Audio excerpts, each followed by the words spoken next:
안녕하세요. 치과의 품격 김지영 원장입니다. 백경탁 원장입니다. 백 원장님, 혹시 환자들이 치과에서 가장 듣기 싫어하는 소리가 뭔지 아십니까? 저는 단연코 이 소리라고 생각하는데요. 이 소리요? 바로 스케일링 소리죠. 이 소리만큼 오해도 많고 걱정을 유발하는 소리도 없을 텐데요. 어떤 분들은 내 이가 깎여 나가는 거 아니야? 하고 걱정하시는 분들도 있습니다. 네, 맞습니다. 이 스케일링처럼 효과는 확실한데 또 오해가 이렇게 많은 그런 진료가 없어요.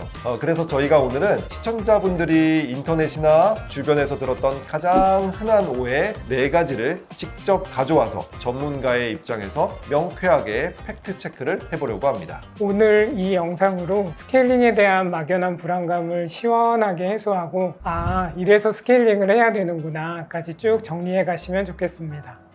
먼저 스케일링이 어떤 치료인지부터 간단히 말씀드릴게요. 우리가 밥을 먹고 양치질을 해도 칫솔이 잘 안 닿는 곳에는 치태, 플라그라는 부드러운 세균막이 남습니다. 이 치태가 침 속에 들어있는 무기질과 섞이면서 딱딱하게 굳는 거를 이제 치석이라고 하고요. 한번 치석이 되면 그 다음부터는 양치질을 아무리 잘해도 떨어지지가 않고 전문적인 스케일링 기구로만 제거가 가능합니다. 치석은 그 자체로 세균 덩어리, 완전 세균들의 아파트이기 때문에 오랫동안 방치할수록 잇몸뼈를 녹여서 결국 이가 흔들리다가 빠져버리게 만드는 치주 질환의 가장 큰 원인이 되죠. 그래서 증상이 없어도 정기적으로 치석을 떼어내는 스케일링이 필수인 거죠. 그런데 이 스케일링에 대해 많은 분들이 오해하고 계신 점들이 있는데요. 하나씩 팩트 체크 해볼까요? 첫 번째 오해입니다. 스케일링 자주 하면 이가 깎여 나가서 이가 닳잖아요. 그래서 저는 스케일링 절대 안 해요. 이렇게 생각하시는 분들이 정말 많아요.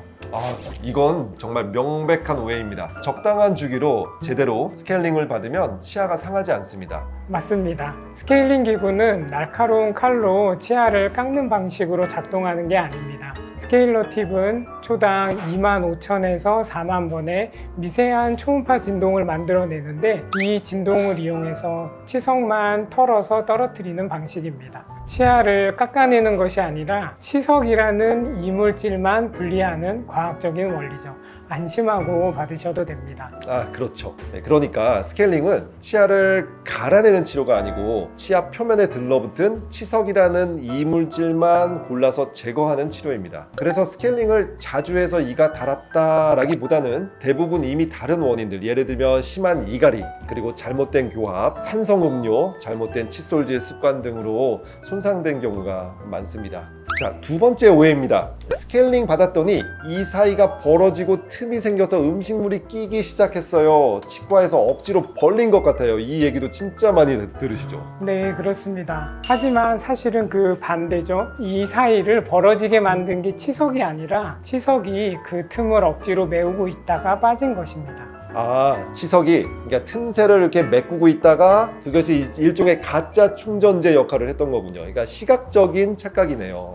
네, 그렇죠. 여기서 정말 중요한 포인트는 이거예요. 환자 입장에서는 스케일링을 해서 없던 틈이 생겼다 느끼실 수 있지만 실제는 그동안 미리미리 스케일링을 안 해서 치석이 계속 쌓이고 쌓여서 치석이 잇몸을 밀어내면서 그 공간을 점점 크게 만들었던 건데 그게 이제서야 드러난 거죠. 네네. 그러니까 스케일링을 자주 받아서 이가 벌어진 게 아니고 제때 관리하지 못해서 이미 생긴 잇몸 손상의 결과 스케일링을 계기로 이제 보이게 된 것이라고 이해하시면 될 것 같습니다. 자, 오히려 정기적으로 스케일링을 받으셨다면 그 정도로 진행되기 전에 미리 발견해서 그 속도를 늦추거나 막을 수 있었을 가능성이 더 크다는 거죠. 세 번째 오해입니다. 스케일링 받고 나서 갑자기 이가 시려요. 그전에는 멀쩡했는데 이가 흔들리기 시작했어요. 멀쩡했던 치아를 망친 거 아닌가요?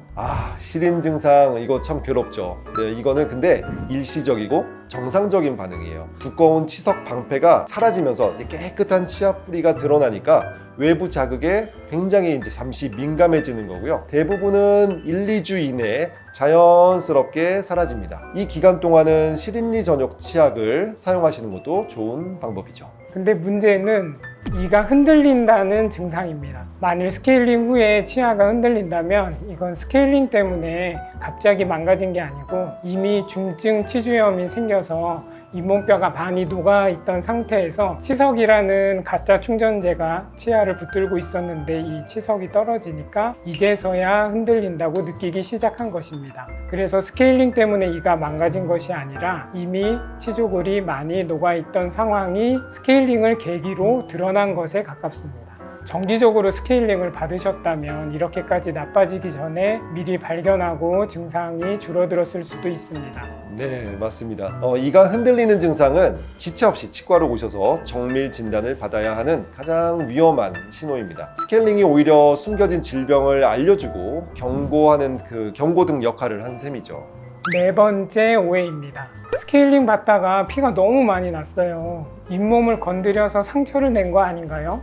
환자분들이 피를 보면 놀라시죠. 하지만 건강한 잇몸은 사실 꽤 강한 자극이나 충격에도 피가 쉽게 나지 않습니다. 오히려 피가 났다는 것은 치석으로 인해서 이미 잇몸에 염증이 생겨서 부어 있다는 명백한 증거입니다. 맞습니다. 스케일링은 염증을 일으키는 치석을 제거해서 잇몸이 스스로 염증을 해소하고 회복하게 돕는 과정인 거죠. 일시적으로 피가 나더라도 며칠 후에는 잇몸이 회복되니 걱정하지 마시고 오히려 피가 났다면 앞으로 자주 스케일링을 받으며 관리해야 된다는 신호로 받아들이셔야 됩니다. 네, 그렇습니다. 정리하면 스케일링 때문에 잇몸이 갑자기 나빠진 게 아니라 미리미리 관리하지 못해서 이미 약해져 있던 잇몸 상태가 스케일링을 계기로 눈에 보이게 드러난 것에 가깝습니다. 그래서 이런 신호가 보이면 더더욱 정기적인 스케일링과 치주 치료가 필요합니다.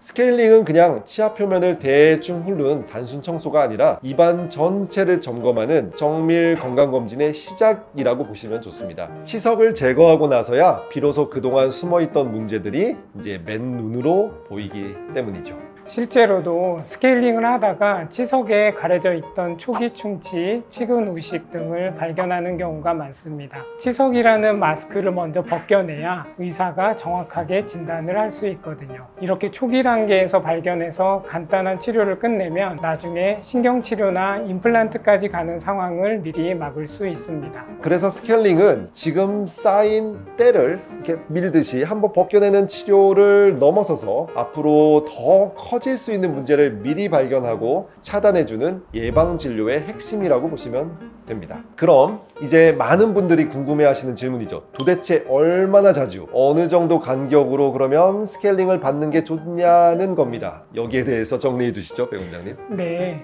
특별한 잇몸 질환이 없고 건강한 분들이라면 6개월에 한 번 정도 정기검진과 함께 스케일링을 받으시는 걸 권장드리고요. 이미 치주 질환이 있으신 분 혹은 흡연, 당뇨같이 치주 질환을 악화시킬 요인을 가지고 계신 분들은 좀 더 자주, 안 좋을수록 더 자주 4개월, 3개월, 2개월 간격으로 관리해 주시는 걸 추천드립니다.